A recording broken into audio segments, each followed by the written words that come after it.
જો તમે પહેલીવાર યુએસ જવાનું સપનું જોઈ રહ્યા છો અને તમારા મનમાં ડર છે કે B2 વિઝા મળશે કે નહીં, ઇન્ટરવ્યુમાં શું પૂછાશે, બાયોમેટ્રિક કેવી રીતે થશે અને ફોર્મ ભરતી વખતે કઈ ભૂલો થઈ શકે છે, તો આ વિડીયો તમારા માટે ખૂબ ઇમ્પોર્ટન્ટ છે, કારણ કે આજે એક રિયલ એપ્લિકન્ટની સ્ટોરી થ્રુ સિમ્પલ રીતે સમજાવીશ કે એણે દિલ્હીમાં યુએસ B2 વિઝા સેકન્ડોની અંદર કેવી રીતે મેળવ્યો અને તમે પણ ફર્સ્ટ ટ્રાયમાં યુએસ વિઝા મળી શકે છે એના ચાન્સીસ કેવી રીતે વધારી શકો છો. આજે આપણે વાત કરીશું DS-160 માટેની સાચી સ્ટ્રેટેજી વિશે, VFS બાયોમેટ્રિક્સમાં અંદર શું હોય છે, એમ્બેસી ઇન્ટરવ્યુમાં અંદર કયા સવાલો હોય છે અને કઈ નાની નાની વાતોથી તમારો કેસ બહુ વધારે સ્ટ્રોંગ દેખાય છે. તો ચાલો ફટાફટ વિડીયો શરૂ કરી દઈએ. સૌથી પહેલા વાત કરીએ DS-160 ફોર્મની, કેમ કે તમારી આખી બેઝ ફાઇલ હોય છે જેના પર આખું વિઝા ડિસિઝન ડિપેન્ડ કરતું હોય છે. એ એપ્લિકેન્ટે કીધું કે એણે DS-160 ફોર્મ બહુ જલ્દી ફિલ કરી લીધું. ફી ચેન્જ થવાના 2 દિવસ પહેલા જ એણે ફોર્મ કમ્પ્લીટ કરી લીધું અને એને બેનિફિટ પણ મળ્યો. એટલે લેસન બહુ સિમ્પલ છે, જેટલું જલ્દી ફોર્મ કમ્પ્લીટ કરશો એટલું તમારા માટે બેટર રહેશે. અને ફોર્મ ભરતી વખતે જે પણ ડિટેલ્સ ભરી રહ્યા છો એને સારી રીતે ચેક કરીને ભરો. અને ઇન્ટરવ્યુના સવાલ એના પર જ બને છે, એટલે જ ગેસ વર્કથી નહીં પણ ઓનેસ્ટી અને ક્લિયરલી તમારે ફોર્મ ભરવું બહુ ઇમ્પોર્ટન્ટ છે. એના પછી સૌથી અઘરો પાર્ટ આવે છે અપોઇન્ટમેન્ટ સ્લોટ શોધવો. બાયોમેટ્રિક્સ અને ઇન્ટરવ્યુ માટે એમાં પેશન્સ સૌથી જરૂરી બની જાય છે, બીકોઝ સ્લોટ્સ હંમેશા ઇઝીલી અવેલેબલ નથી હોતા. એ એપ્લિકેન્ટે કહ્યું કે એણે ઓલમોસ્ટ ગીવ અપ જ કરી દીધું હતું, પણ એણે એક ટ્રિક ફોલો કરી હતી, જે હતી ઓડ અવર્સમાં સ્લોટ ચેક કરતી રહેવાની. જેમ કે રાતના 1 વાગે અરાઉન્ડ એ ચેક કરતી હતી. દિવસમાં રિકમેન્ડેડ ટાઈમિંગ્સ પર એને જે કન્સિસ્ટન્ટ ચેકિંગને કારણે ડિસેમ્બરનો સ્લોટ મળી ગયો. અહીં ઇન્ડિયન્સ એપ્લિકન્ટ્સ માટે એક લેસન એ છે કે રેન્ડમ ટાઈમિંગ કરતા સ્ટ્રેટેજિક ટાઈમિંગ્સ પર વધારે રેગ્યુલરલી ચેક કરવું તમારા માટે યુઝફુલ રહી શકે છે. હવે વાત કરીએ બાયોમેટ્રિક્સના એક્સપિરિયન્સની, કે જે દિલ્હીની VFS ઓફિસમાં થયો.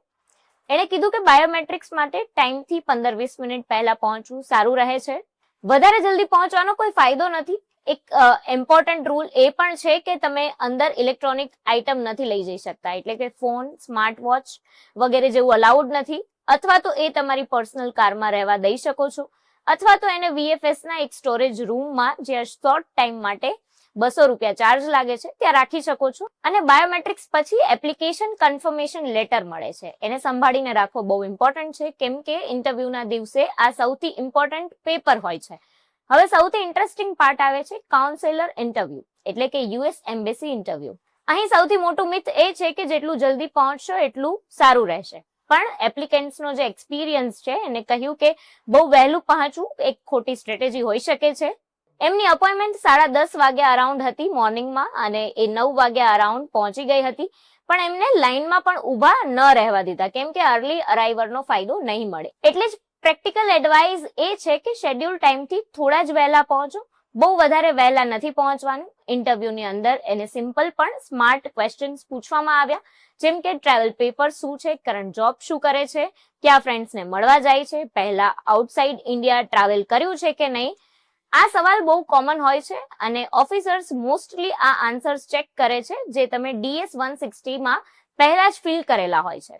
અને એપ્લિકેન્ટે સૌથી ઇમ્પોર્ટન્ટ પોઈન્ટ આ જ કહ્યું કે ઓફિસરની પાસે પહેલાથી જ તમારી પ્રોફાઇલનું 90% પિક્ચર હોય છે, એટલે કે ઇન્ટરવ્યુમાં ડ્રામા અથવા ફેક સ્ટોરી બનાવવાની કોઈ જરૂર નથી હોતી. એમને પ્રેક્ટિકલ એડવાઇસ આપી કે ઓનેસ્ટ રહેવું સૌથી પાવરફુલ વેપન છે. તમારે ખાલી એ જ કરવાનું છે જે DS-160 ફોર્મમાં તમે લખ્યું છે. એને સારી રીતે યાદ રાખો. આન્સર આપતી વખતે બિલકુલ પેનિક નહીં કરવાનું. ઓફિસરની વાત ધ્યાનથી સાંભળવાની અને ડાયરેક્ટ આન્સર આપવાના. એને સૌથી ઇમ્પોર્ટન્ટ વાત એ છે કે દેખાડવાનું કે તમે US ફરવા જાઓ છો, પરમનન્ટલી રહેવા નથી જતા. એટલે કે સ્ટ્રોંગ ઇન્ટેન્ટ ટુ રિટર્ન બતાવવું બહુ ઇમ્પોર્ટન્ટ છે, જેમ કે ઇન્ડિયામાં જોબ ઇન્વેસ્ટમેન્ટ છે, તમારી ફેમિલી રિસ્પોન્સિબિલિટીઝ છે, ડિપેન્ડન્ટ પેરેન્ટ્સ છે અથવા પ્રોપર્ટીઝ જેવી વસ્તુઓ છે. આ બધું ઓફિસર્સને સિગ્નલ આપે છે કે તમે પાછા આવશો. એ એપ્લિકેન્ટે એ પણ સજેસ્ટ કર્યું કે તમે એક બેઝિક આઇટિનરી પ્રિપેર કરીને રાખો, એટલે કે મેન્ટલી એ ક્લિયર રહે કે તમે US કેટલા દિવસમાં શું પ્લાન કરવાના છો, કયા સિટીઝ ફરશો અને કેટલા દિવસ સ્ટે કરવાના છો. એનાથી ઓફિસર્સને કોન્ફિડન્સ મળશે કે તમારો પ્લાન એકદમ રિયલ છે, બિલકુલ ફેક સ્ટોરી નથી. હવે ઇન્ડિયન એપ્લિકન્ટ્સ માટે સૌથી ઇમ્પોર્ટન્ટ ટેક અવે એ છે કે પેનિક બિલકુલ નથી કરવાનું. ફોર્મ જલ્દીથી ઓનેસ્ટી ભરવાનું છે, સ્લોટ સર્ચમાં પેશન્સ રાખવાનું છે, ઇન્ટરવ્યુમાં સિમ્પલ અને ક્લિયર રહેવાનું છે, અને ઓફિસરને કન્વિન્સ કરવાની કોશિશ નહીં કરવાની, પણ નેચરલી જ તમારે શો કરવાનું છે કે તમારી લાઈફ અને રિસ્પોન્સિબિલિટીઝ અત્યારે પણ ઇન્ડિયામાં છે. તો આઈ હોપ આ વિડીયો તમને હેલ્પફુલ રહ્યો હોય. જો તમને આ વિડીયો ઇન્ફોર્મેટિવ લાગ્યો હોય તો અમારી ચેનલને સબસ્ક્રાઇબ કરો, ફોલો કરો.